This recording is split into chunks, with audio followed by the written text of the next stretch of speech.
On behalf of Fellowship family, I would like to extend a warm welcome to all of you for joining the Sunday webinar of Fellowship family.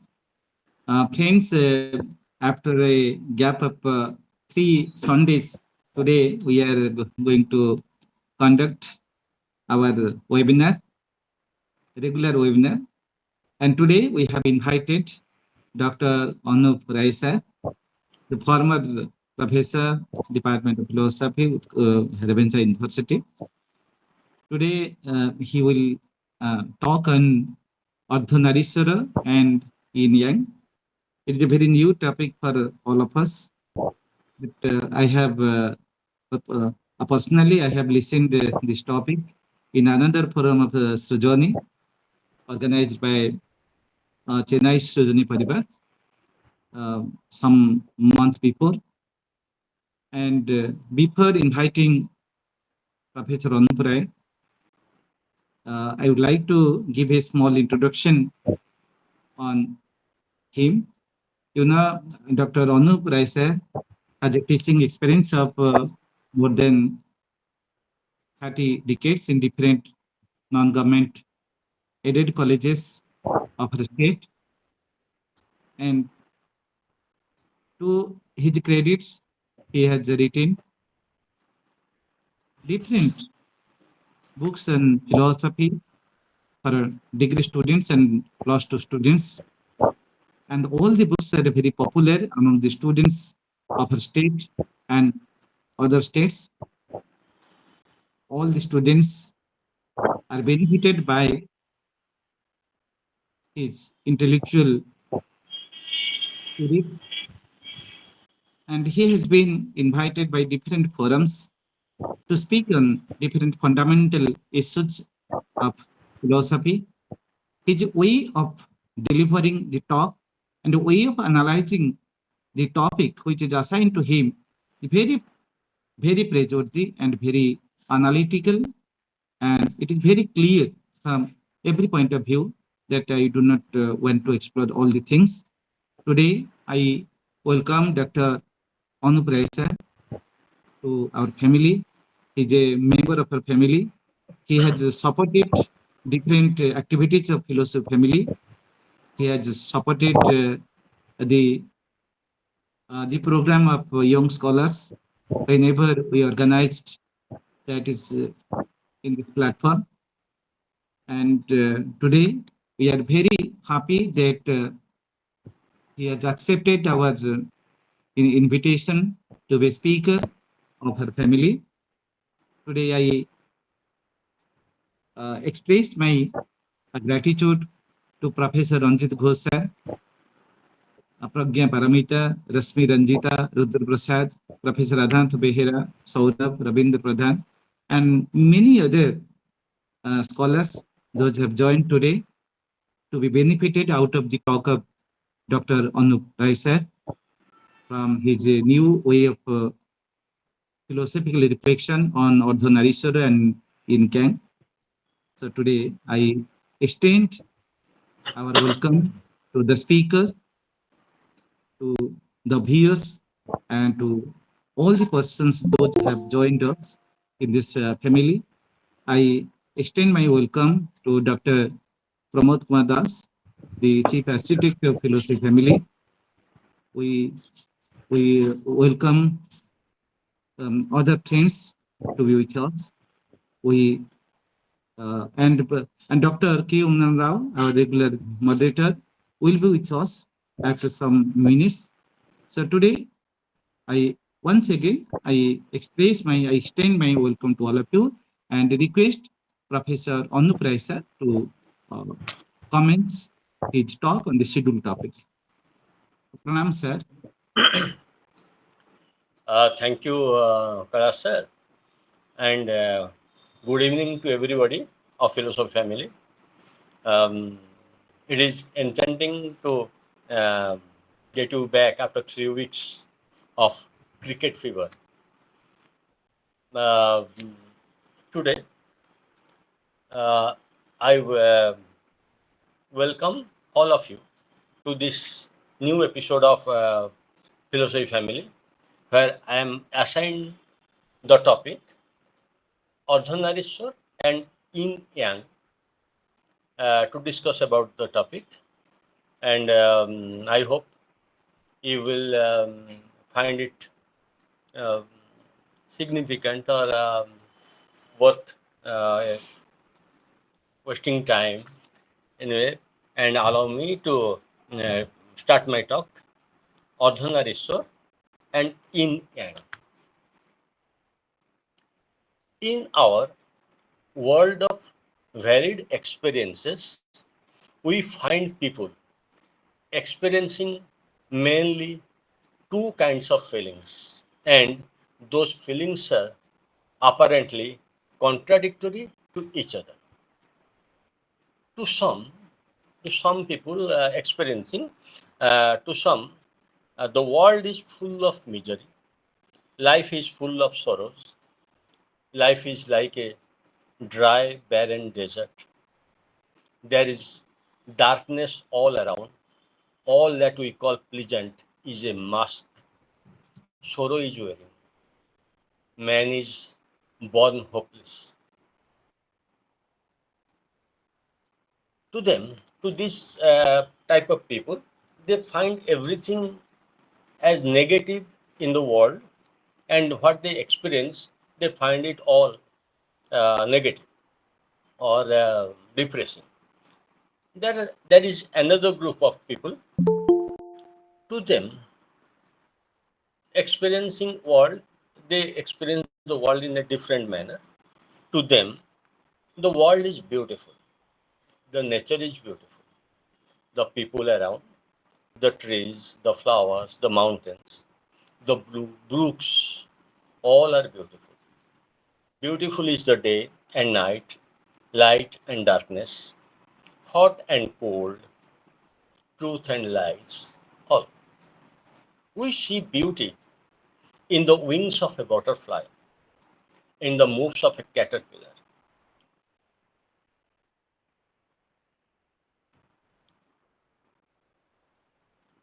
in the smile of a damsel, in the laughter of a baby, in the softness of a rabbit, in the brute force of a tiger, in a fragrant rose, and in a thorny cactus. Light is assuring because we know how frightening darkness is. Darkness is cozy, comfortable, because we know the labor and restlessness in light. Truth is good because we know lie is bad. Lie is good because it glorifies the truth. The world rolls on. It rolls on, taking all these contradictions along with itself.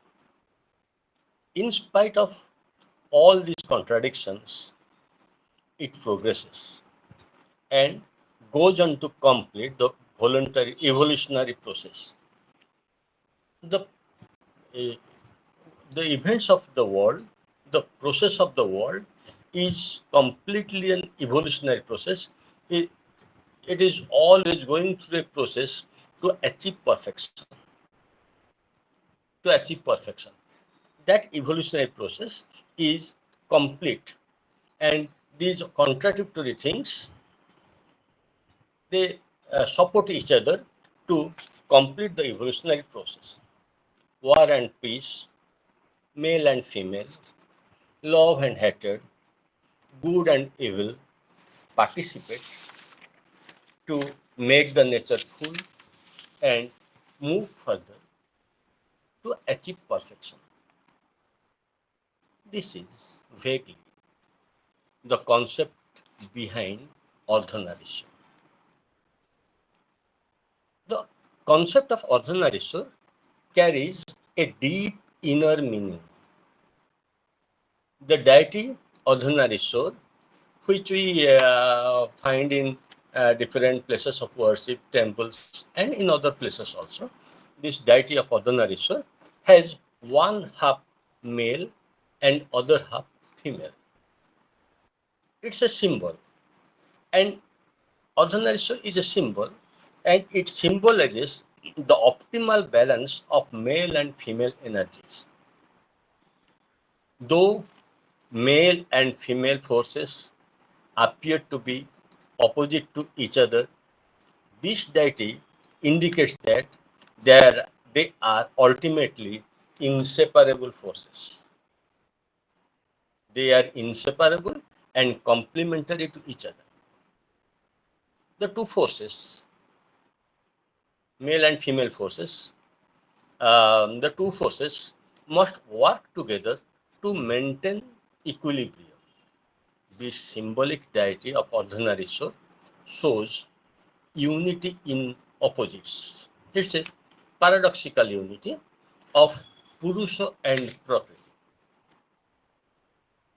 Ardhanariswar indicates that totality lies beyond duality and the essentially equal nature of both masculine and feminine energies. Ardhanariswar gives the message that they are two equal parts of the Supreme Being, which is one whole. Let us analyze Ardhanariswar a little more. One side of Ardhanariswar is Shiva, the epitome of supreme masculinity, spirituality, and detachment, renunciation. The other side is Parvati, the epitome of supreme femininity, materialistic attitude, and indulgence. Normally, the right part is of Shiva and left part is of Parvati. Shiva holds rosary, indicating asceticism, and Parvati holds a mirror, which is the embodiment of highly materialistic and illusory world. A lady holding a mirror is to indicating that she is holding it to decorate herself. That is materialistic and illusory world. The fusion of the two conveys that the spiritual sphere and materialistic sphere have to stay together in the life of each one of us.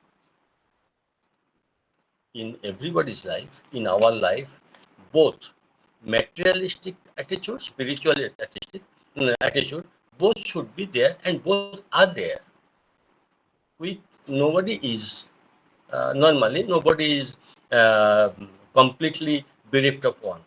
Both sides are there in everybody. In each of us, in each one of us, there is a male and female. In each one of us, the conflict between good and evil, materialism and spiritualism is always going on. Shiva and Parvati, Purusha and Prakriti, making one body, Ardhanariswar, making one body indicates that the opposite forces are one and the same, not two individual entities. Purusha is the passive force of the universe, and Prakriti is dynamic, ever vibrating force. To generate and sustain the universe and to carry on the evolutionary process, to merge in the ultimate, the two apparently opposite forces must embrace each other, and the fusion of the two is necessary. We also find the same idea, this idea of ordinary soul, that two opposite forces combine together, they have a one goal. That idea is also found in other places, like you're in Shiva temple in Shivalinga. The base is Shakti, the one is Linga, the feminine force, and the Purusha force and the Nari force. the feminine force and masculine force join together, and their union caused the creation. We also find the same idea expressed in the union of Shiva and Shakti, male and female forces, resulting in the birth of the entire cosmos. Some interpret Ardhanariswar as lost or kamo, which results in procreation. Mother Nature has the ultimate, Mother Nature has the unlimited power of reproductivity, the union of masculine and feminine power, like that of Ardhanariswar, symbolizes fertility and unlimited power of creation and growth. The process of creation and growth, in the process of creation and growth, it becomes impossible to distinguish the two. When process before the creation, the female force and male force both are there. They are distinguishable. They are separate. But once they are united, and once creation started, now it is impossible to find out which one to distinguish between female energy and male energy. It becomes impossible to distinguish the two. All contradictions melt down, merges in the ultimate. We find contradictions on the way, not in the destination. One, once one, when one reaches the destination, looks back, realizes that all those dualities were false and apparent. Again, coming back to Ardhanariswar, in Ardhanariswar, the Purusha or Shiva is the right half, as I have told you. Purusha or Shiva is the right half, and Prakriti or Parvati is the left half. She is the Bamangi, left half, Bamangi. The right side is dominant superior side. The left side is inferior side. Indulged in the left side, the inferior side, indulged in material enjoyment or bhoga. Of course, some Shakta schools, they believe in Devi. So, in some Shakta schools regard Shakti as more dominant power and portray Devi or goddess as the right half. According to some Shaktas, Devi or goddess or female energy, female side is Shakti is the right half and Shiva is the left half. Talking about the concept of Ardhanariswar is to bring home the idea that all those differences, debates, dualities, duets, and doubts we experience in our life are apparent, ultimately false, and they contribute together to make our life full. The fighting forces are actually complementary to each other. Not only in India, even in ancient philosophy of China, the same idea is expressed. Not only in China, there may be in other cultures, this idea will be there.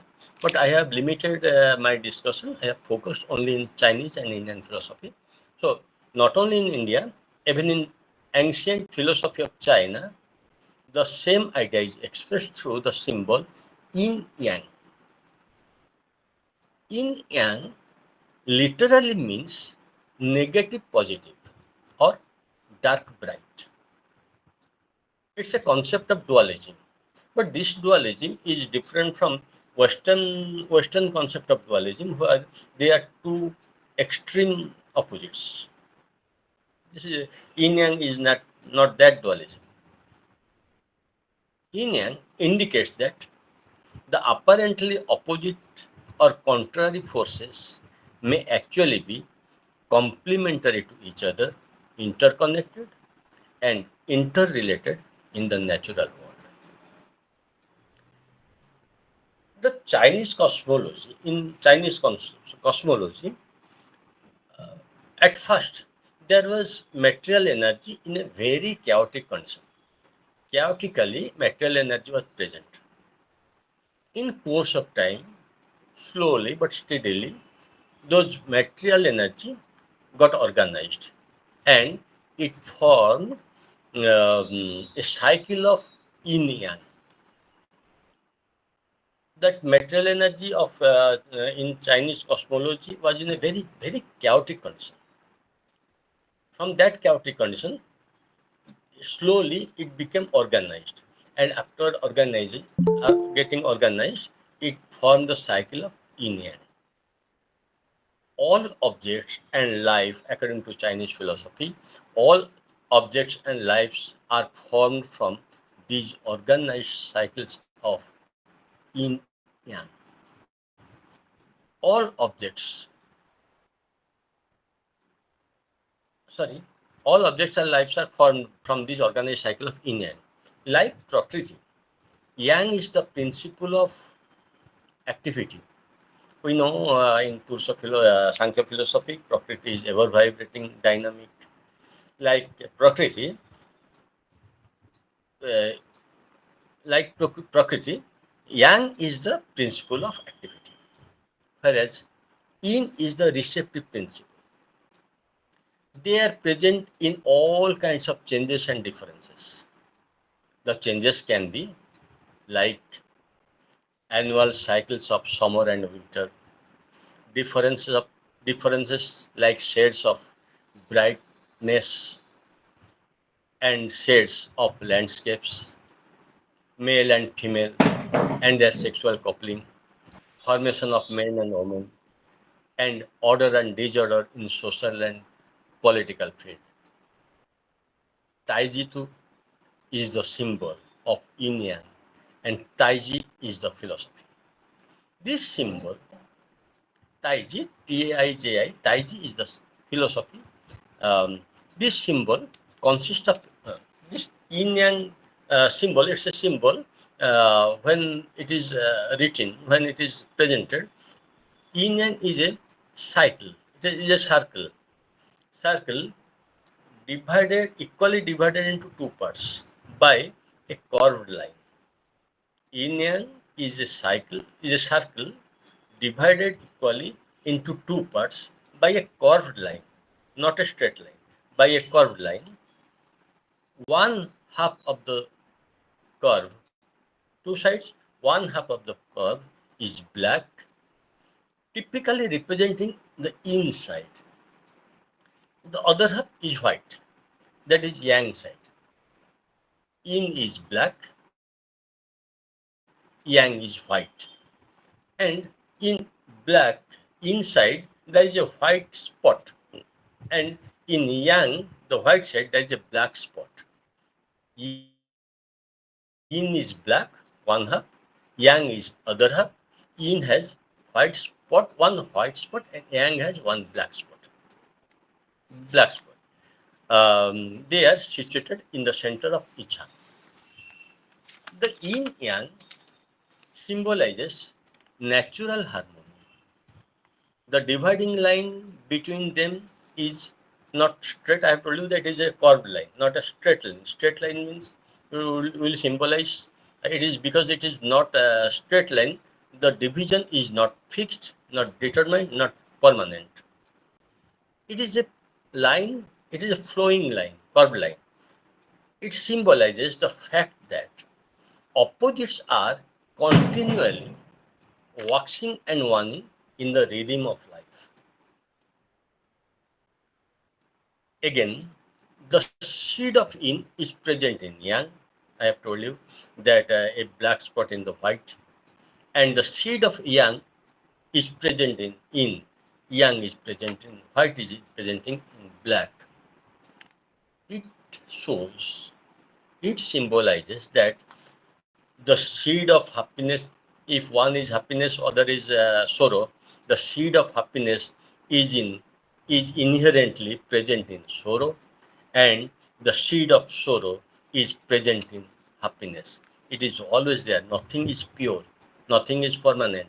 No sorrow is permanent. No happiness is permanent. In every sorrow, there is a seed of happiness. In every happiness, there is a seed of sorrow. We can well extend this idea.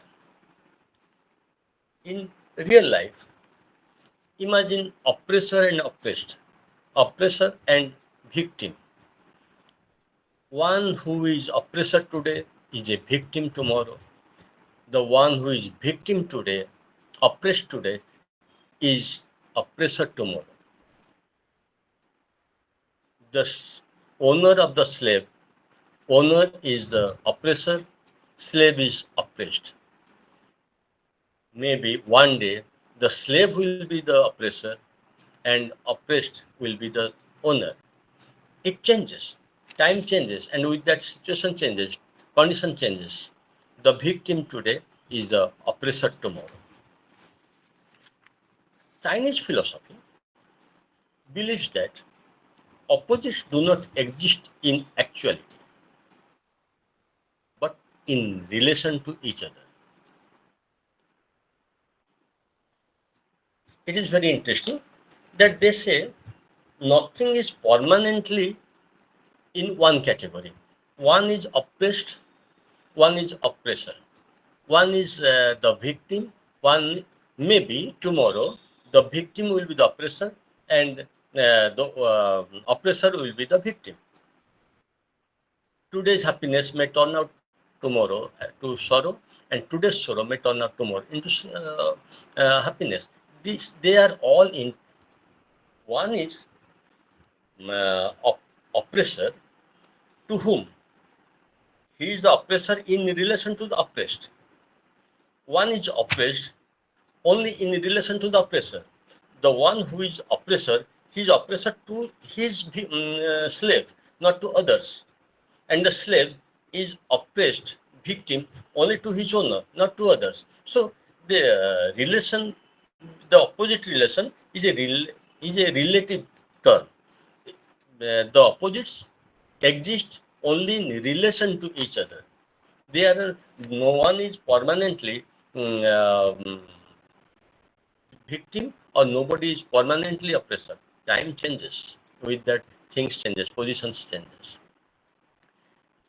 Chinese people, they have made this philosophy, their way of life. And it is reflected in everything they do. Yin Yang exists as a balance and a cycle of opposites, with each playing an important role in the universal harmony. It conveys that to understand one experience, one has to understand the opposite experience. To understand pleasure, we have to understand what pain is. To understand pain, one has to understand what pleasure is.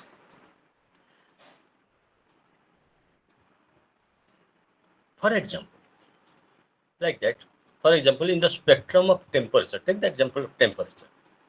One cannot understand what cold is until unless he has understood what hot feels like. When one can understand cold when he knows what hot is. We can understand hot when he knows what cold is. We understand light because we have experienced dark. We have experienced dark, so we understand light. The two poles, light and darkness, happiness and sorrow, define each other. One is meaningless without the other. Similarly, in every field, one contains a piece of the opposite to make a universal balance. As I told you, in Yang, Yin is present, in Yin, Yang is present. So one piece of the opposite is present in the other, and they make the universal balance. In the field of medicine and Chinese people, what they have done in the field of medicine and even in martial art, this concept is reflected that every opposites are opposite in relation to each other. In the human body, even in the human body, the upper part and the back is applicable to yang, and the lower part is to yin character. Yin is the feminine power symbolizing softness and passivity. Water, in the forces of nature, water, earth, the moon, and the night time are associated to yin, whereas yang represents masculinity. Therefore, it is fast, aggressive, focused, and sharp, representing the powerful forces like sun, fire, and the daytime. Sometimes one of the halves may appear stronger and the other half may appear weaker. In and sometimes yang appears stronger, yin appears weaker. I mean, time changes. Yin appears stronger, yang appears weaker, and they make a neutral balance. How you see the sea in the tidal waves in the sea. One tide rises, reaches the peak, and falls. It falls and becomes cool. And then again, immediately after that, another tide rises, and falls. So one is arising, reaching its peak and falling. Then another is arising, reaching its peak and falling. I have told you that it's a flux, curved line. So total nature, the total process of nature, events of nature are always in a flux, always in a this way going on. One energy is arising, one force is arising, reaching its speeds and falling. Then immediately after, to fill its space, another is arising, reaching its peak and falling. It is the end. Always this process is going on. In course of time, the forces calm down and bring a balance up in the nature. When a particular process in the universe reaches its peak, the tide begins to ebb and finally stops altogether, only to create a new wave of creativity. Creation is going on like that. Finally, this is vaguely or shortly all about them. Finally, this much can be said that words may differ, interpretations may differ, but the concept of Ardhanariswar and the concept of Yin Yang tell the same story, that the differences and disputes are really not opposites. Rather, they are supportive and complementary to each other. When I am discussing Ardhanariswar or Yin Yang, my purpose is to bring home the idea that all these contradictions we see in the world, in the things of the world, in the society, they are all apparent. These forces go and come and go. They are continuously flowing. They are continuously changing, and we have to realize that these are all changeable. These are all impermanent, and we have to place ourselves above all these things. We have to go beyond these. We don't have to swim with the tide, but go above the tide. The goal of life is to realize these apparent contradictions, to realize the universal unity above all debates and dualities. No one is static in its place. Nature is a continuous flow, continuous flux of events. In the flowing world, everything is moving and unstable. There is sorrow hidden in pleasure, and pleasure hidden in pain. We have to feel this, that no pleasure is permanent, no pain is permanent. We have to feel this and place ourselves above all these paradoxes. That is the goal of human life. Thank you.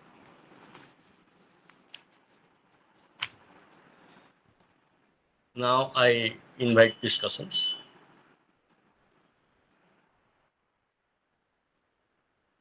Okay. Okay. Uh, okay. Thank you so much, sir, for the very beautiful discussion on Ardhanariswar and Yin Yang, and it is very clear. So once upon a time, I listened this discussion in Sujani Paribar, and Yes. today he has also presented the topic in a new way. And Professor Rai at first uh, given his clarity that Ardhanarishwar is half male and half female. It is a concept, and it implies for optimal balance between male and female. And we find it in different culture of um, of our country. That one is Purusha and other is Prakriti. One is of masculine nature and another is of feminine nature. One implies Shiva and other implies Parvati, and one is a symbol of spirituality, other is the symbol of the materialistic. One is said to be passive and other is said to be dynamic. That one is Linga and the other is Shakti. And in comparison to the Ardhanarishwara concept, there is a Chinese concept, Chinese concept that is yin yang, and it is a Chinese representation of the interconnected and interdependent nature of the opposites. Yin and yang, they are inseparable, interconnected, and Professor Roy has said that they are complementary to each other. Each aspect transfer is subject to transform the other, and yin and yang, they strive for balance and natural harmony, and both represent the opposite forces such as light and dark, male and female. And yin is said to be receptive, passive, open. It's a matter of, it is a symbol of coolness, calmness, and serenity, darkness, and is of feminine in nature, as Sir has told. And yang, the concept yang, it implies the creative, it refers to, it is creative, active, and assertive, and it is energetic, light, day and shone, and it is of it is a masculine nature in the Chinese concept, in Chinese culture.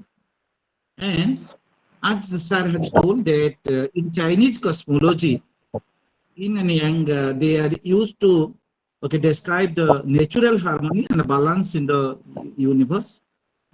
And yin yang principles, they are said to be yin yang principles. They are applicable to Chinese medicines to diagnose and treat illness.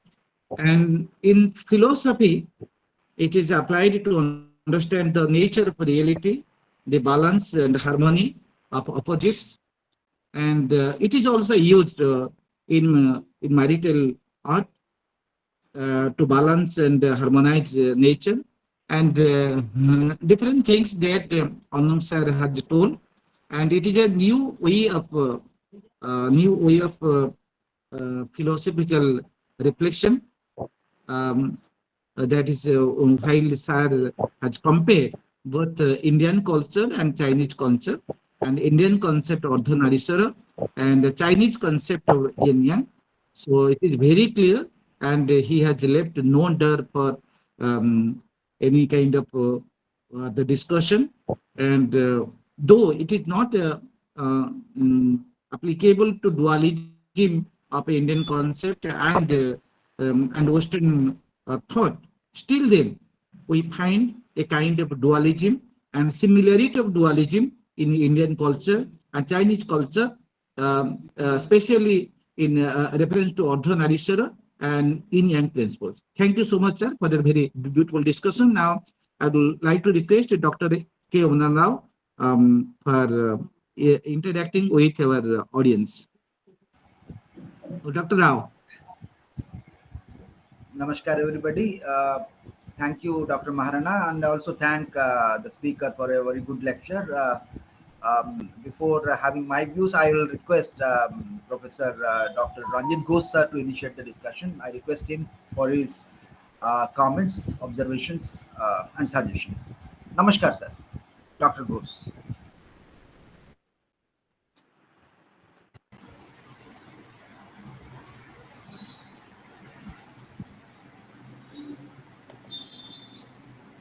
Thank you, Dr. Rao.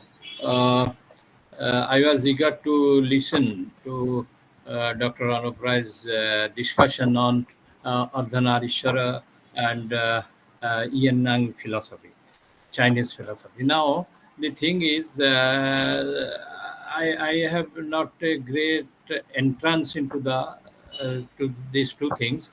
The thing is that Ardhanariswara concept is found in Skanda Purana, and Yin Yang philosophy of Chinese Taoism. Taoism is the philosophy. So he has tried to bring a resemblance between these two systems of philosophy. And one thing is sure, that is there. All the Oriental philosophies, they are having a very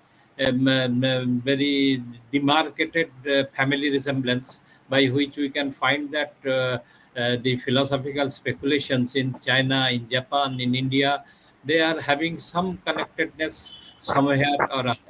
So, because these are the Chinese and Indian civilizations, and their philosophies are very old, and we find that they are having many common thinking in them. Now the thing is, since I don't find whether he is there or not, Professor Srivastav may help us to enter into these two things: the Skanda Purana, the Sloka of Ardhanarishwara, and also the Yin Yang philosophy, Chinese philosophy. But he is not seen. But the thing is, if he comes, let us hear from him more on it. But Dr. Rai has very nicely explained the things, that the opposites, we always live with the opposites. One aspect of our lives cannot be, there cannot be, we cannot exclude one aspect and embrace the other aspects. That is what the white and black are symbolized in Yin Yang symbol. And also in Shiva's Ardhanariswara symbol, we find the Shiva and Shakti together. That means one is nothing with the other. So this type of interdependence of Yin and Yang, and also the interdependence of Shiva and Shakti, we find this must be there in our lives, because our lives are full of opposites and contradictions, but we try to resolve. How do we resolve this? Because we don't leave one aspect totally and accept the other. So this type of resolution is possible only through this type of thinking of Yin and Yang, and also the thought of Ardhanarishwara. So these are the simple, some common observations, but we have to go into the details of the sloka of Skanda Purana to find whether this Taoist philosophy of Yin and Yang resembles it or not. But prima facie, there is a very good resemblance, and thank you, Dr. Rai, for enlightening us on this issue. We will definitely think over it. Thank you. Thank you, Dr. Ghosh, for your comments, your observations. Well, as the discussion will move on, we'll learn more and more. And as Dr. Ghosh has said, let us move to Avinash Srivastav sir. Well, he is very much there. I request him to have his observations and okay. Namaskar, sir. Please. Namaskar, sir. I have just joined and I have not listened him at all because of this festival. The people have arrived in my house, and the moment they left the place, I have joined. So since I have not listened to him, how can I comment on all these things? It is very difficult for commenting on an unheard uh, subject. Anyway, sir. As the discussion will proceed, I think many things will get clear. Well, we have it as um, uh, Shashi Bhushan Ras, sir, because he's a man of physics. I think he will add up to the discussion, taking the clue from the uncertainty principle, taking the clue from wave particle duality that we see in science, the complementarity principle in science. So I request Shashi Bhushan Ras, sir, to comment on this. Namaskar, sir. Namaskar, namaskar. I thank all the participants present and the professors, intellectuals, and I am very happy to be a participant in this webinar. And I have listened keenly, Professor Roy, and I have a small question that I think I'll wait for his answer in due course. In this Ardhanariswar concept, actually, at the human dimension, these things have been thought of by the Indian people and is reflected in the sculpture, the temples, and as well as a concept in the philosophy. The very rightly observed that the Saktas have preferred to keep Shiva in the right, and others, the Saivites, the Saktas have kept the Shakti in the right side, and the Saivas have preferred to keep the Shiva at the right side of Ardhanarishwar concept. Whatever may be the thing, the two forces are to be viewed not as opposites, but one and the same thing. Exactly like the mass and energy concept, the famous Einsteinian equations, E is equal to mc square. Mass is static, so that represents the Shiva concept, the Nara concept, and the energy is dynamic, and that represents the Nari concept or the Sakti concept. While expressing actually these two things, we are using the Linga and Sakti. Actually, the real word is the Linga should always be associated with Yoni. Yoni represents the Sakti concept. So when it is Shiva, the counter part becomes Sakti. When it is Linga, the counterpart becomes the Yoni. Yes, sir. So Yes. these things are to be very clearly expressed during deliberations. And the thing is that the Shiva worship actually is also basically touches this Ardhanarishwar concept. The base is the Yoni, and the upper portion is actually the Linga. So both Yoni and Linga are worshipped in the Shiva concept. The Linga Pujan and whatever is there in our Indian concepts, it is a very old concept of worship. So as regards my question, to be precise, whether the Ardhanarishwara are in a continual communion, the Shiva and the Shakti present in the Ardhanarishwara, are they in a continual communion or a kind of coitus continually? Because both are present. So in what condition they are, sometimes it is not very clearly understood, because unless they are in a continual communion, the process of cosmological creations, the cosmological manifestations cannot be described properly. So my question is very precise, whether both Shiva and Shakti in Ardhanariswar concept are in continual communion. Because the space-time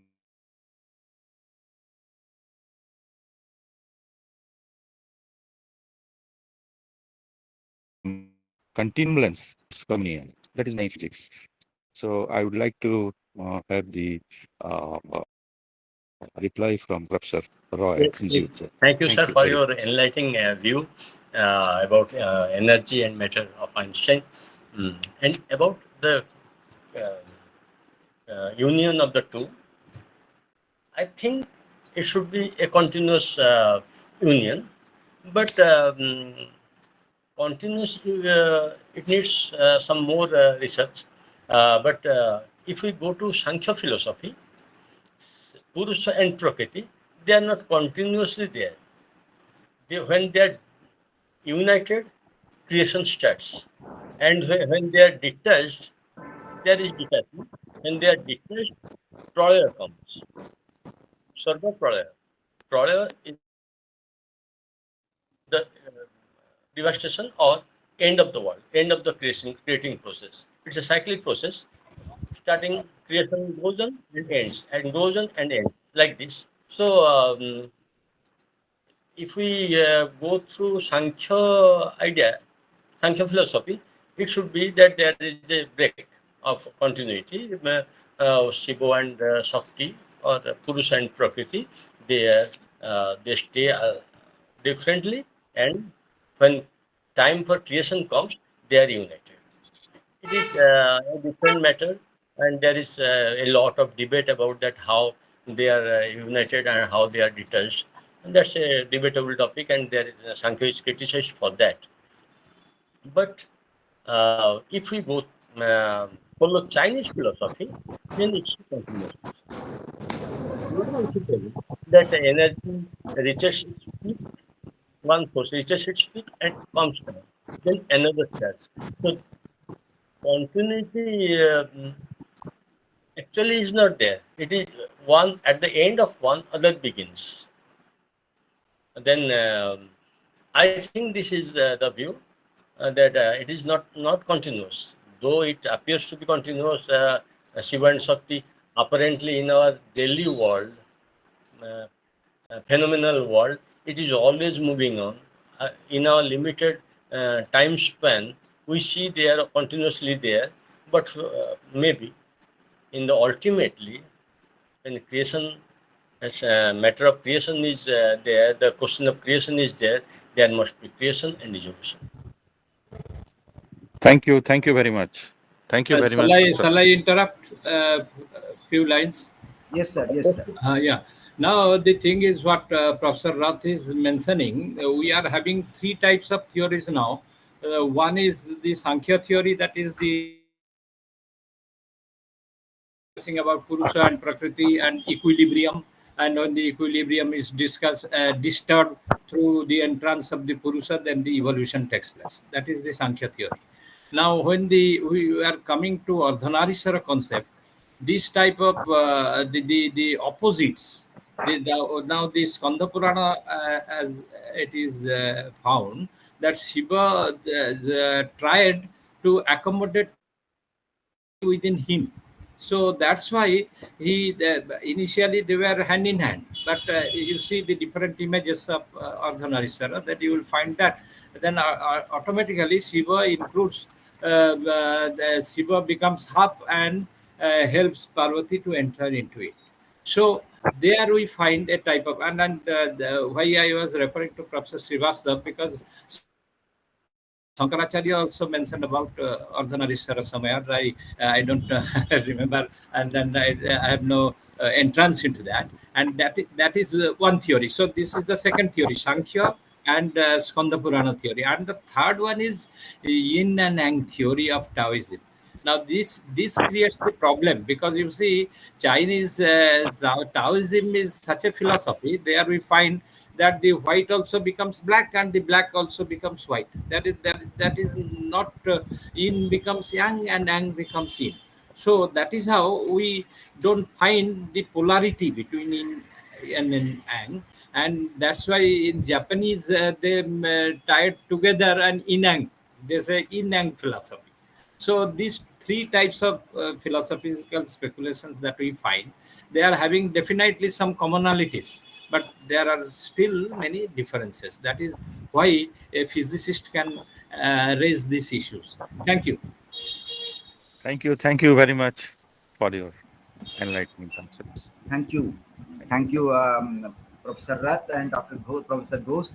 Well, one thing that comes to my mind, well, which Dr. Ghosh also pointed out, that in the white part, in the yin yang symbol that we have, in the white part, we have a dark spot and in the dark patch, we have a white spot. So that shows a sort of convertibility from the white to the dark and dark to white. That means yin to yang and yang to yin. So that also can be justified from the scientific side, which Dr. Rath has pointed out, the conversion of energy into mass and mass into energy. So interconvertibility of mass and energy that we find in science from E is equal to mc square equation, mass converting into energy and also energy converting into mass. So that is happening even in the philosophy of the yin yang. So I think if that is taken, then I think a sort of continuity is always maintained, because these processes are going on, and I don't see any sort of discontinuity in this occurrence for the unities to for the unity to come into fold.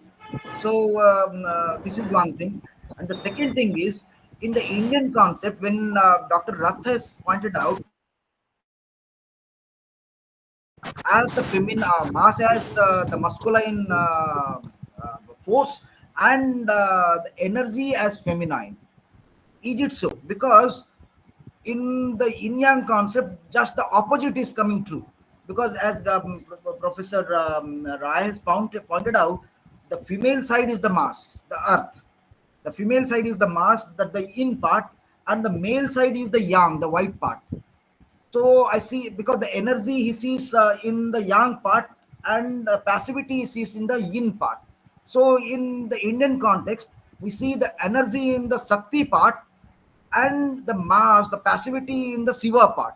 So I see a contradiction in these two traditions, where the energy is found in the Sakti part in the Indian tradition of Ardhanariswara, but in Indian concept, we see the energy in the male part, or the in part, sorry, in the yang part, and the passivity in the in part. So I see a sort of contradiction. Okay, if you link these two, so the feminine is active in the Indian context of Ardhanarishwara, and the feminine part is passive in the yin yang concept. So this is one difference that I pointed. I don't know. This is one thing. The other thing that I see is, when you take Ardhanarishwara concept or the yin yang concept, there is always, if we go with science, the E is equal to mc square relation, I see a sort of, because the presence of the dot in the opposite dot in each of the spheres, each of the parts, okay, the opposite dot represents that is always a flow. There is always a tendency of the one becoming the other. There is always a tendency. There is never an opposition to that. Every opposite is trying to become the other. So there is always a conversion of the yin to yang and yang to yin. So is as you see in the energy mass conversion from the standpoint of science. This is what I see. I don't know how far this opposition from the Indian standpoint and the Western standpoint can be justified. I don't know. Dr. Whether it is continuous or continual, that is the problem. That whether there is a continuous relationship between yang and yin and yang, and the Shiva and Shakti, or there is it is a continual thing. That means at times, so if we consider our human lives, then we find that we are living with all the opposites, and at times we try to resolve them, and opposites are there and they must be there. But in order to resolve them, they come in contact with each other to decide amongst themselves. So that is why it is a continual or continuous. That creates that is the crux of the matter, I think, if I am right. Thank you.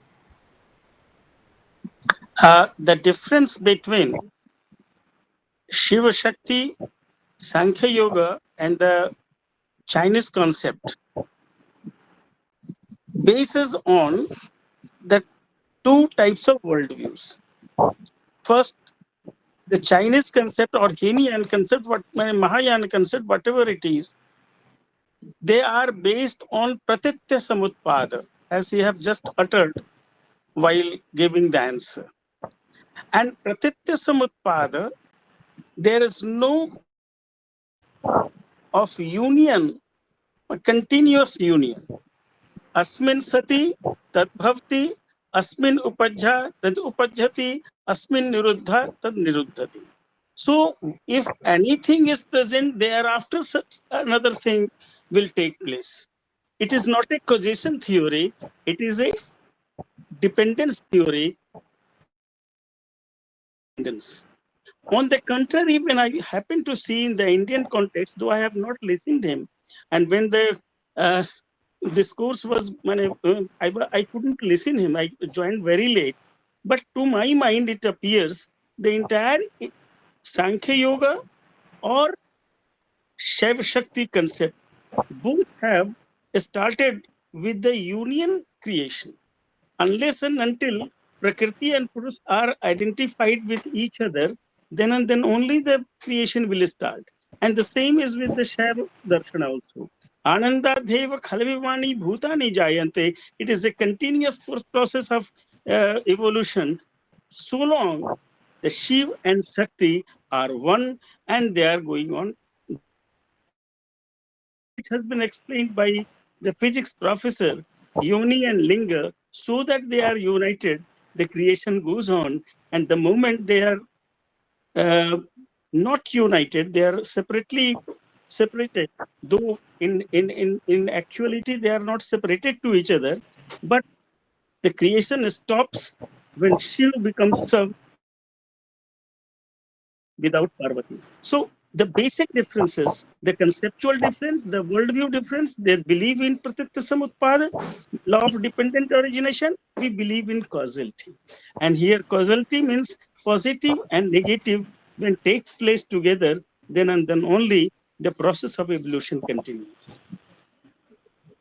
Entire process, ये शिव का नृत्य है और ये नृत्य तब तक चलता है जब तक शिव और शक्ति आपस में मिले रहते हैं. This is what I could understand it, because I could not listen a single syllable of the Professor Anup. Thank you, Professor Srivastav. But I don't know. I feel a bit of difficulty in understanding or bringing in Pratitya Samutpada with this Yin Yang concept, because Yin Yang concept somehow presupposes a sort of opposition and a mutual interaction between the two. But I don't see such sort of opposition in Pratitya Samutpada. I don't know. I may be wrong. How is that? How do you link Pratitya Samutpada? There is no opposition at all. I told it. The conceptually both are different things. Opposition is found in Prakriti and Purusha, not in Pratitya Samutpada. Asmin sati tat bhakti. If anything takes place, then after that another thing will take place. So there is no question of opposition there. So far as the Hinian concept is concerned, because they are basically Buddhism and they have followed it in toto, the basic principles. So they cannot deviate from that principles and they cannot follow the path of Shiva Shakti or Sankhya Yoga. You mean to say that when we say Asmin Sati Idam Bhavati, the creation itself includes the dissolution within it, because creation is the cause of the dissolution, and similarly It is categorically said, Asmin Upajja tad upajjati asmin nirodha tad nirojjati. The moment it becomes absent, the first thing, the second, which is supposed to be, that also becomes absent, and it goes in reverse way, the destruction starts. Asmin nirodha tad nirojjati. If anything becomes absent or nirodha, then anything creation takes, doesn't takes place, it stops there. It is the basic principle of Hinayan, and it has been in toto followed by the Mahayana also. Okay, sir. Okay, sir. Okay, sir. Thank you. Thank you. Thank you, sir. Thank you, sir. Well, we have with us Professor Radhanath Behra, sir. Let us invite him for his observations and his queries. Professor Behra, sir. Sir, namaskar, please. Namaskar. Thank you. Uh, Dr. Rai has set the ball rolling. It has evoked immense interest in the process of creation through Ardhanariswar. I will give an example.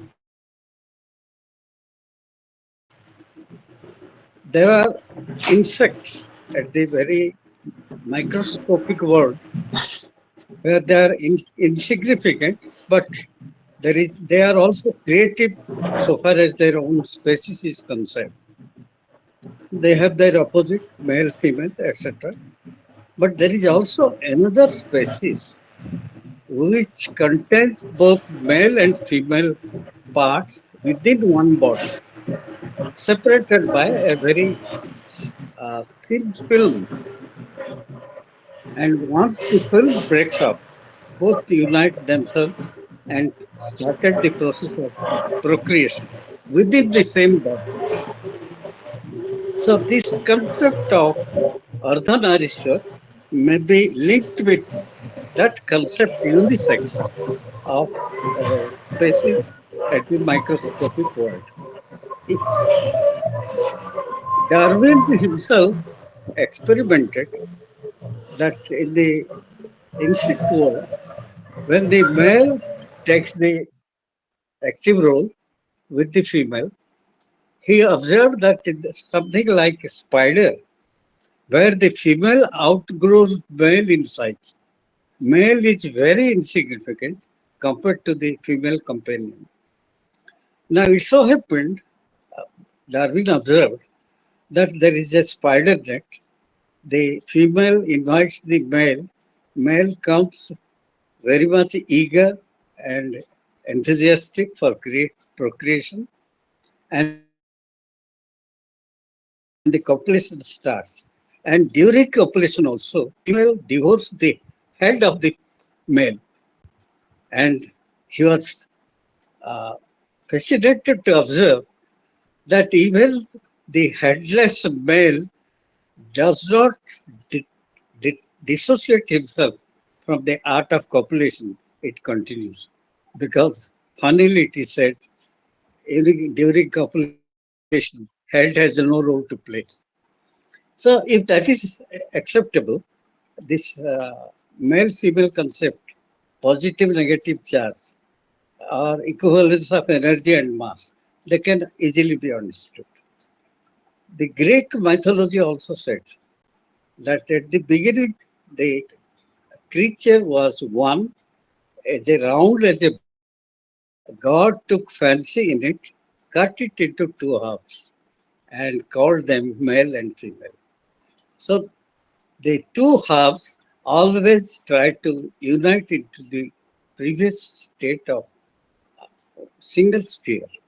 That's why male is attracted towards the female and female to the male.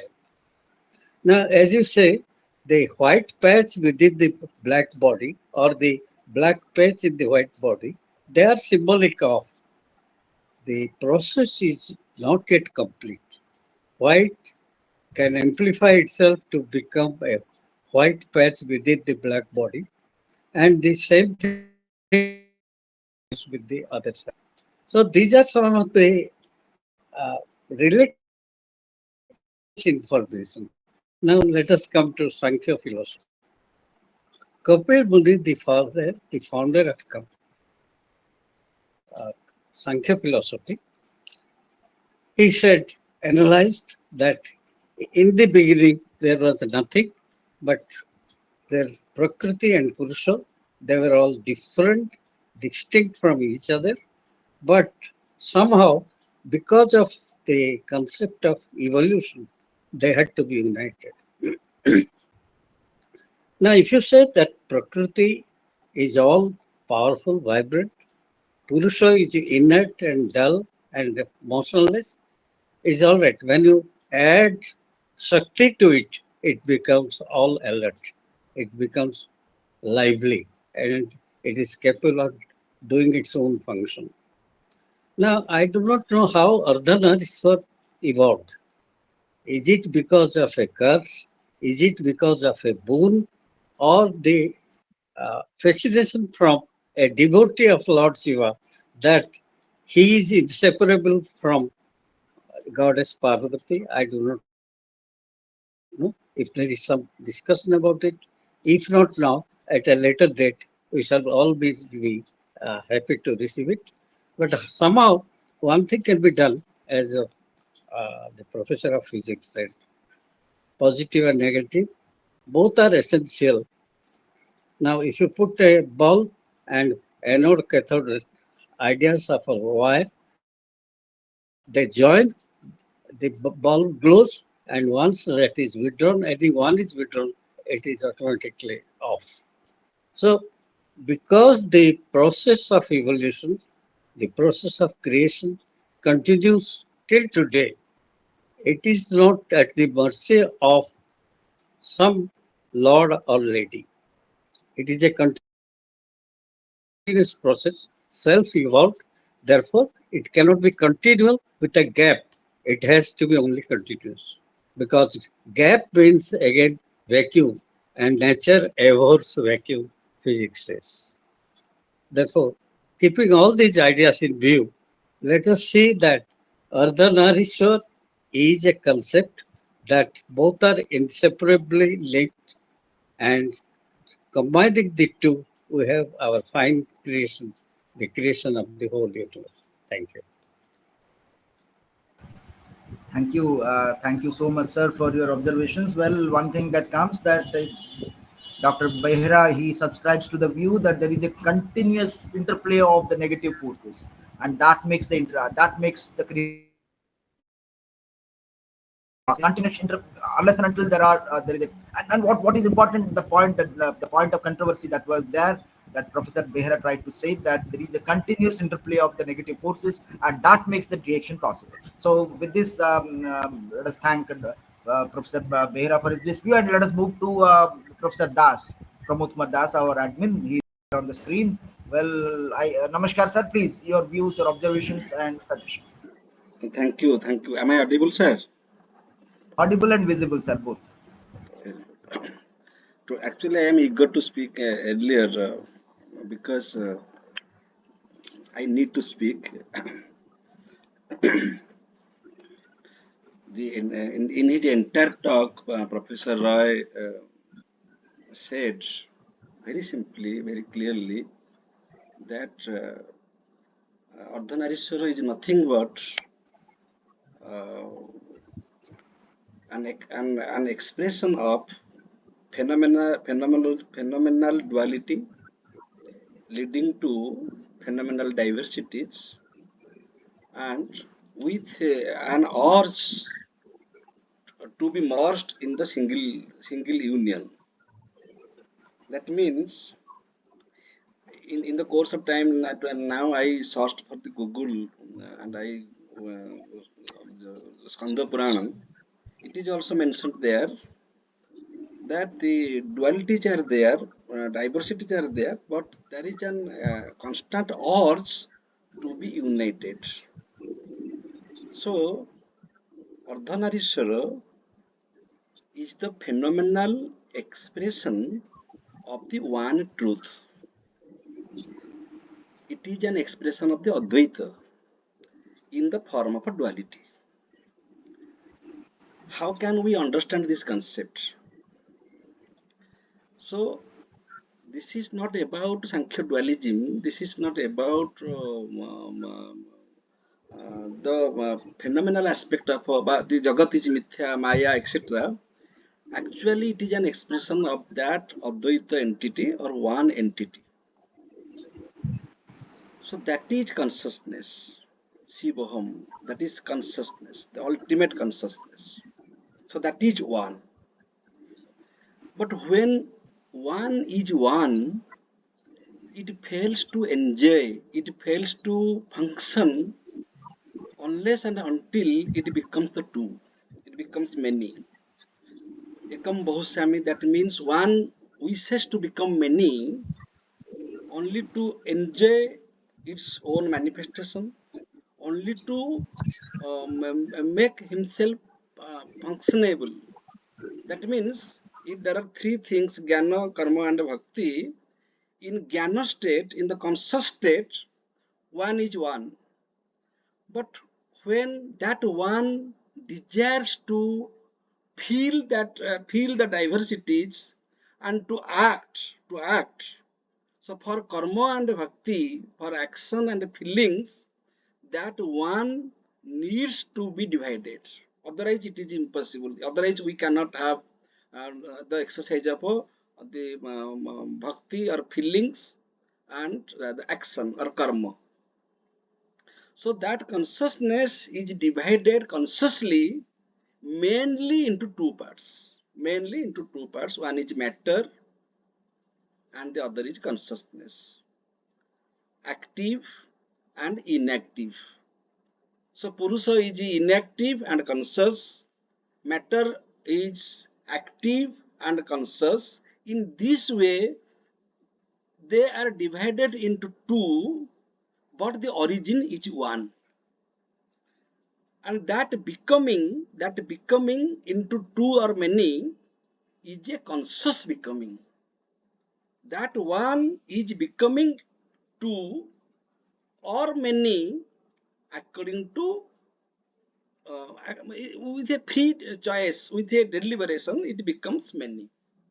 So in this way, we have to understand Ardhanariswara, because this apparently apparent, the pairs of opposites, the apparently opposites, they are not real opposites, and this has been discussed here.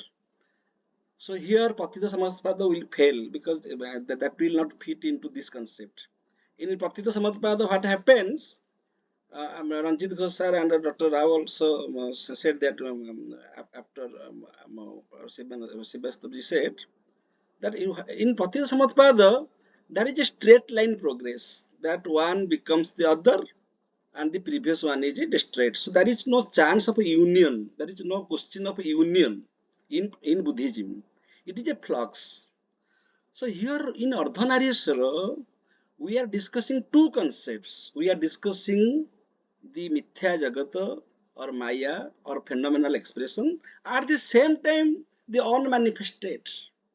So Ardhanariswara concept is a synthetic concept of the unmanifestation and the manifestation both. But in Patita Samadpada, there is only the flow of a manifestation. The cause manifests into effect, cause is lost, the effect becomes the cause, then it leads to effect, again the cause is lost. And in this way, there is a explanation of creation in Buddhism and also in Greek philosophy of Heraclitus and others. Many people have said, subscribed this view. But Ardhanaris, and I am also talking about yin yang because I don't have expertise in that philosophy, but particularly when we are talking about Ardhanariswara and I went through Sanda Purana, there is an urge for being united. And this matches to the Spinozistic philosophy, substance and attributes. That the substance is the ultimate reality, and substance has infinite attributes. Not only two attributes are intelligible to human mind, that they are body and mind, but substance has infinite attributes. And the attributes appear to be contradictory to each other. For example, mind and body. The mind is conscious, body is extended.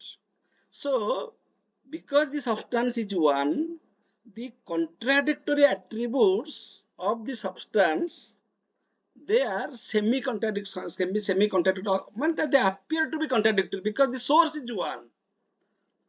For example, mother gives birth to both male and female children. So male and female, they are contradictory or they are contrary to each other, but both of them born from one mother. Similarly, when the one is the truth, satyam, that is truth, that is consciousness, when it becomes many or at least two, becomes many or at least two, first two, then out of two, it may be infinite in series. It can be converted into manyness. So that consciousness is not disturbed.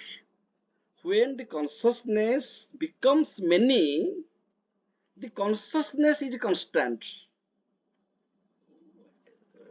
Please try to understand. When the consciousness becomes many, in many also that consciousness is present. In oneness also that consciousness is present. Only this is phenomenal manifestation, and this is nominal state. And in both noumena and phenomena, on manifest and manifest, one thing is constant, that is consciousness. In that sense, it is Advaita. So that Advaita concept, one, has become many, or has at least become two. This is the theme. Then we are going to discuss about how the creation is possible. It is another type of discussion. There we have to discuss how Purusha and Prakriti, they are proximate to each other, and also in quantum physics. Quantum physics, it is also now discovered that one particle that can remain present at two places at the same time. It was a logical oddity. It was not possible, but now physics has proved this, that one particle can remain present at two places at the same time. How? Because in different perspectives, one particle can be both existent and non-existent at the same time. That means contradictions can coexist. Contradictions can coexist if all are all inclusive. In all inclusiveness, contradictions can coexist. For example, cold and heat, all the pairs of opposites we experience in this unitary life, and we transcend both the opposites. So why can we transcend? Because there is a possibility of transcending. If there is no possibility of transcending, we cannot transcend the opposites. So there is an inner urge for transcending the opposites and to reach at the oneness, and it is possible because the story starts from that. We are marching in this way. We are marching towards the unity from the duality and the plurality. How is it possible? Because the story starts from that. It is actually one. It has become many deliberately, with choice, with consciousness, and again it is, and therefore it is Leela. Therefore it is Leela. When there is manifestation, there is phenomenal difference, then it is Leela. It is Leela. Because it is known, because the play is known to the higher consciousness. For us, for all, we all philosophers, scientists, and men of, for man, because we are living with the phenomenal knowledge, so there is a gap between noumena and phenomena. So those who do not experience that unity in difference, so they will be satisfied with this manifestation, the Jagat, and they will be satisfied with the dualistic philosophy, and they will take the possible considerations of the unity between Purusha and Prakriti, and by that way they will understand the evolutionary process. But those who are Jnani, those who are highly conscious, they can understand the story behind this scheme, that actually everything is one. Everything is one, and it has become many or two. This is my understanding. And in this scheme, Pratitha Samadpada does not fit. because it is another type of description which does not accept absolutism. But Ardhanariswara is a concept that includes both absolutism and a relativism, noumena and phenomena, unmanifest and manifest. तुम This नहीं is my खाओगे? observation. बोले ना तुमको भूख काट के लगी। Thank you. Thank you. Thank you. Very nicely.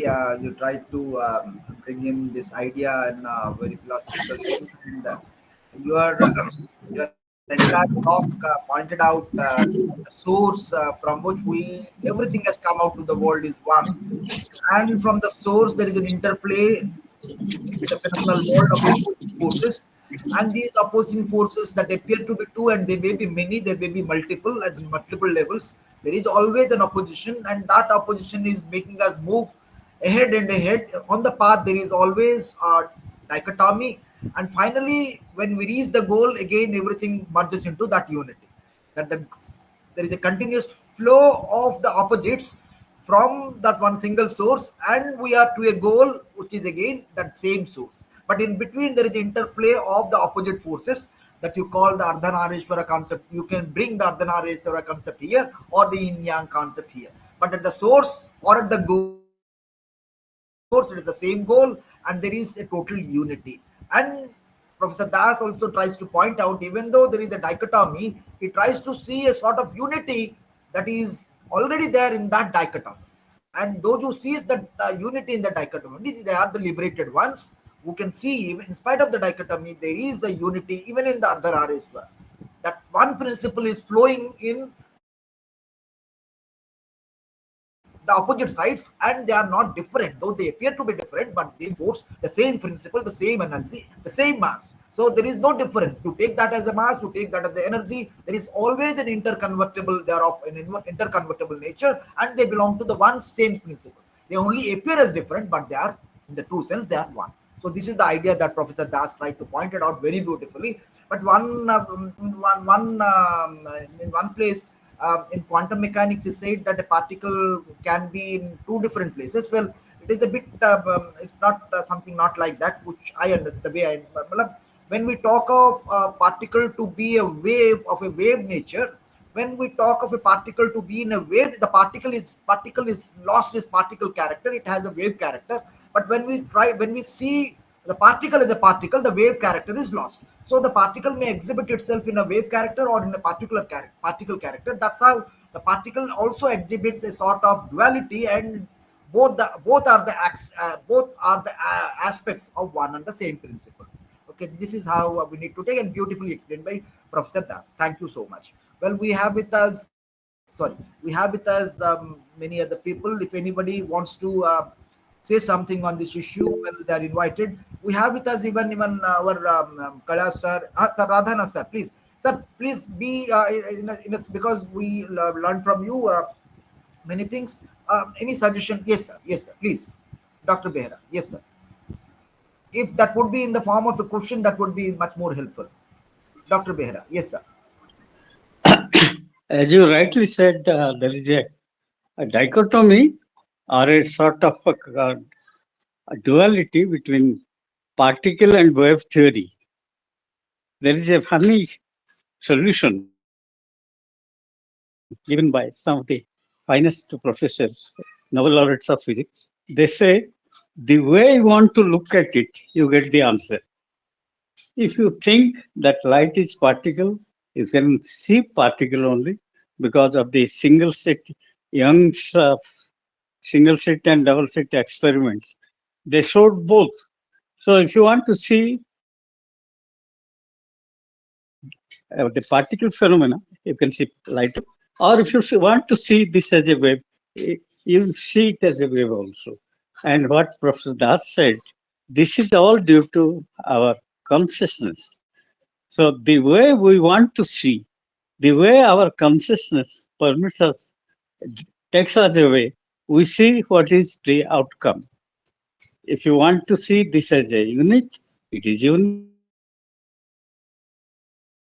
If you want to see as a multiple concept, this is multiple or many. So unity and plurality, there's a exist side by side, the way you want to see them, visualize them, you get your answer. So these are some of Exactly, the exactly. concepts. And secondly, there is a particle and antiparticle. So this device is also been exaggerated. When I say in the subatomic level, when a subatomic particle is destroyed, its antiparticle uh, existing somewhere at a very great distance is also killed. How is it? There is no way of communicating with the power of the speed of light. It is difficult to communicate between the particle and the antiparticle. How? When the particle is annihilated, its counterpart is also equally annihilated at a great distance.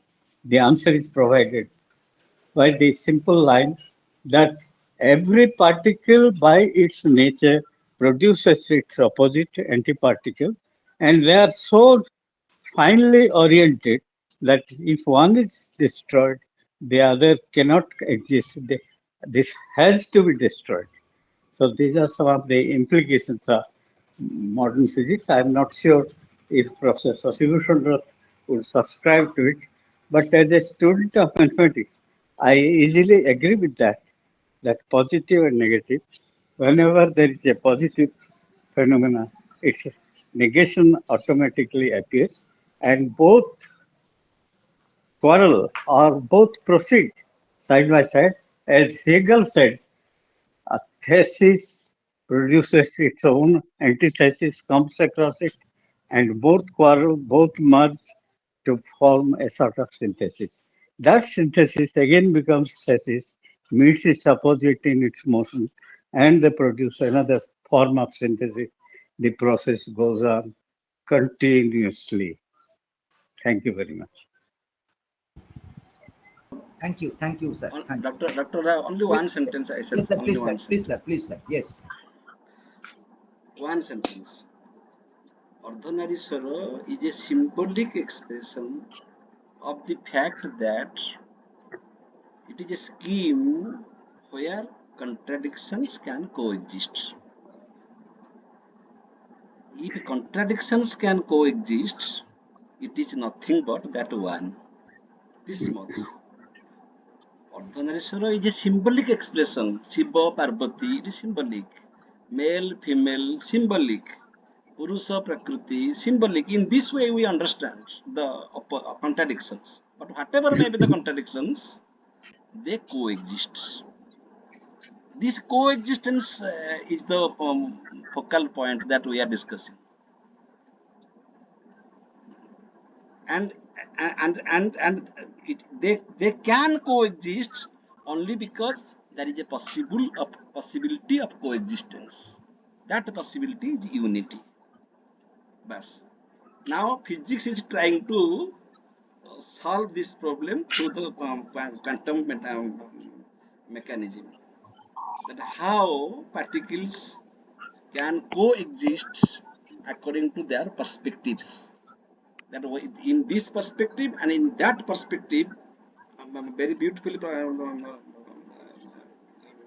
Radhan sir said, it is because of the consciousness. By consciousness, we can make a thing appear as we like. It exists or it does not exist. They depend upon our way of interpreting it, our way of being conscious of it. So that consciousness is primordial. That is unmanifested.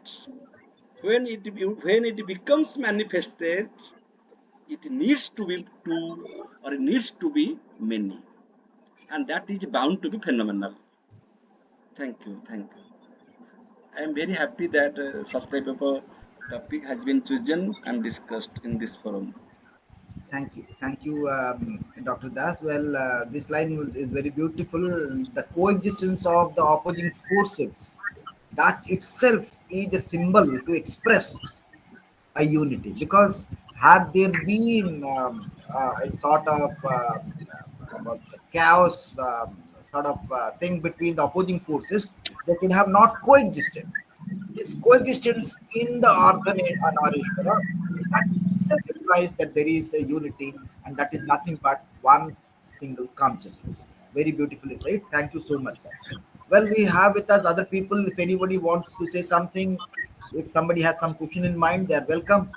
At the same time, we have with us our Kailash sir. Where I request him if he has some queries in mind, he can come up. Or anybody. If we have any other participants, anybody, any question in mind, they can forward to raise the question. Yes, sir. Kailash sir will give his observation and vote of Well, thanks. proposing the vote of thanks. Well, Koala sir will give his observations later on. But anybody, I don't think anybody else is there. We had a beautiful time this evening, and this concept is discussed from various angles. I don't see anybody unmuting to have some question or observation. So let us move to our. I think we can stop this interaction section session this here.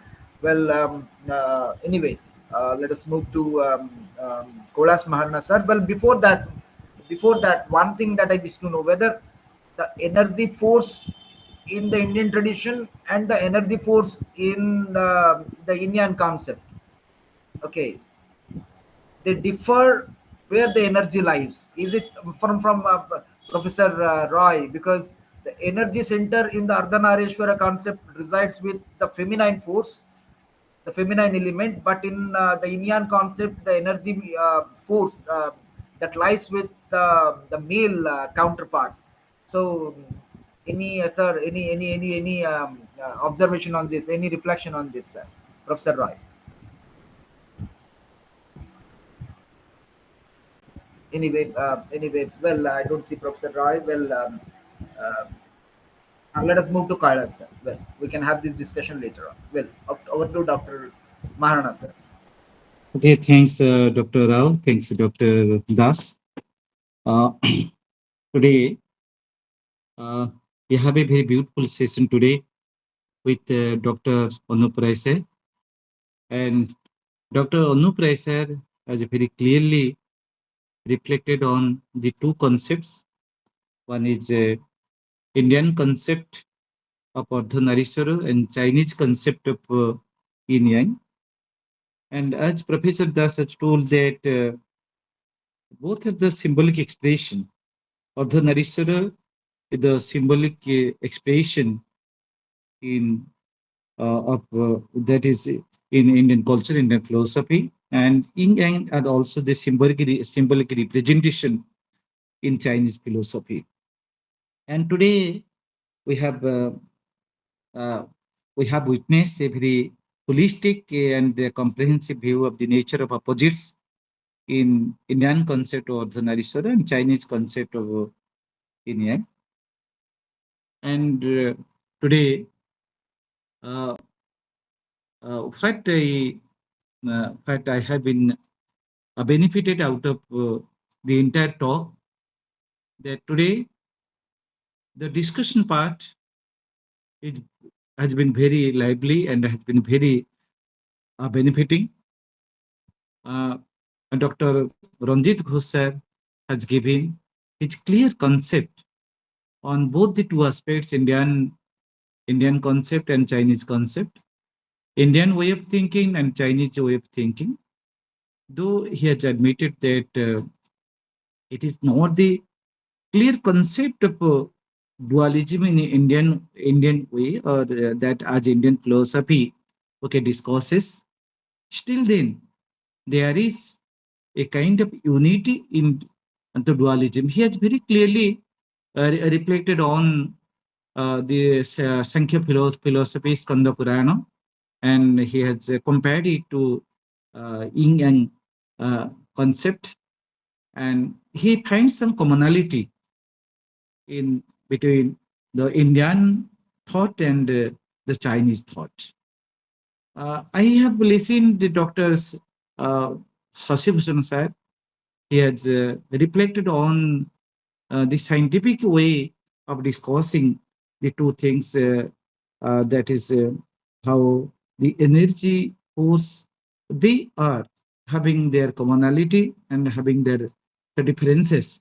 So his way of the discussion in quantum physics, that is to be taken into our discussion, and it is also, it has strengthened a new way of discussion in a dimension.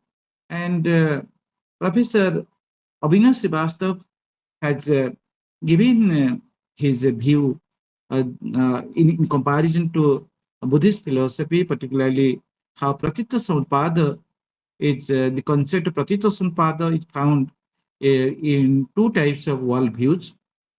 So it has also benefited us. Dr. Rao has found some contradiction that he has reflected. Dr. Ardhanariswar sir has given at last his view how it is a way of seeing the truth. How particle that is when he was discussing particle wave particle, and when each particle produces the antiparticle, how positivity produces the negativity, thesis produces the antithesis, and he has given his own way of seeing, and Dr. Rao has given his view, and Dr. Das has given a very synthetic concept of the manifestation and on-manifestation. Though he finds some dichotomy, in spite of all kinds of dichotomy, he has found the unity in diversity. And though he has reflected on the absolutism and pluralism in the Indian thought, for him, Ardhanariswara is a phenomenal expression of the one truth. So Lila is different, but that is it's said to be Lila, but that is the same truth is found in both ways of the thought, and particularly in Yang concept, there is a transformation. There is a concept of transformation that the yin aspect, okay, transform the yang aspect, and yang aspect transforms the yang aspect.